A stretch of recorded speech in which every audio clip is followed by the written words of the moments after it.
Well, I wanted to do a large group show to involve a lot of artists in Montgomery County, and I wanted a theme that people would respond to, both artists and the general public.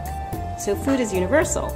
We all have to eat, we're all fascinated by food, we think about food, we spend a good portion of our day each day preparing food.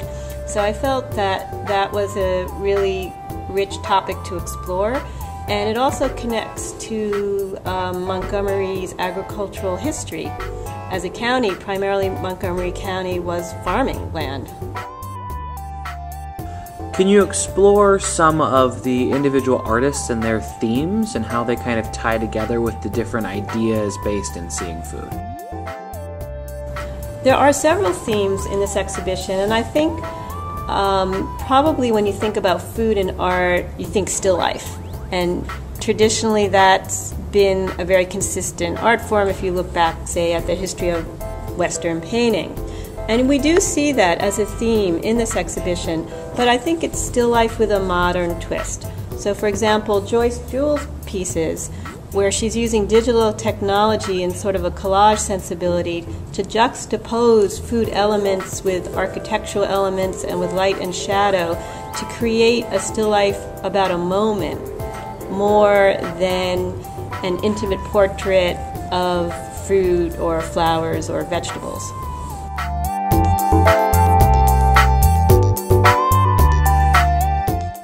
So in the show there is a use of different media, and one of them is actually poetry. So can you talk to people about how poetry has become part of a visual art installation? Well, Maritza Rivera responded to our call and she asked, is my work appropriate? And I said, well, make a submission and let's see. And I think my original concept with her work was maybe it would be sort of a textual embellishment for the show. I wasn't really certain if it would be incorporated as an installation piece. But as she started thinking about the problem of the show and the opportunity that the space provided, she suggested that, well, we could actually suspend the work as poetry in the cordel tradition, a Brazilian art form, where poets suspend their poems across vending stalls. And what Maritza did for this exhibition was mount her poems on placemats, so akin that evokes the theme of food and community. So in the same way, the placemat is presenting her poem. What are some other pieces that have, really interesting concepts and media uses that people might be interested in? In addition to the more traditional still lifes and landscapes that we have in the exhibition, we have a group of paintings by Wilfred Brunner that are more conceptual, that incorporate text and image and color to make us sort of very aware almost about the arbitrary nature of color and how color can mean different things depending on the form it takes.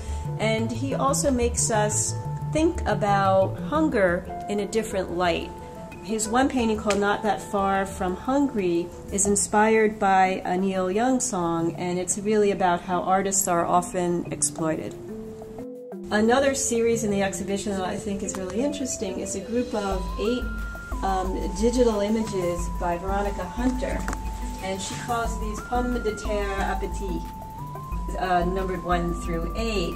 They depict glitter-coated potatoes in various relationships to each other or singly, and when seen as a series, I think they really approximate stills in an animated film.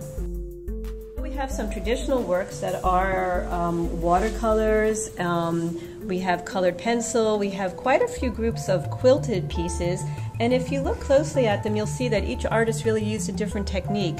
So they might be a fiber artist creating what you might call a quilt, but there's a little more to it.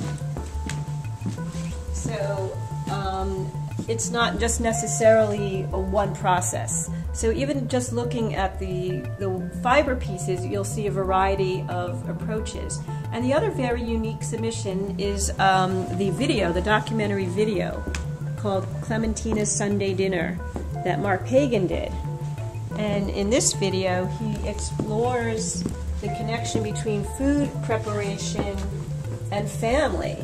and how often we make certain foods because they evoke a memory of a family tradition, or it's a comforting act when we prepare foods that we're accustomed to. So what does cooking give you that other things don't? It's something that I can do whatever I feel. Like, if I'm miserable, if I'm happy, if I hate myself, if I'm happy with myself, if I am totally in love, or if I'm totally in despair, I can always cook. Curiously enough.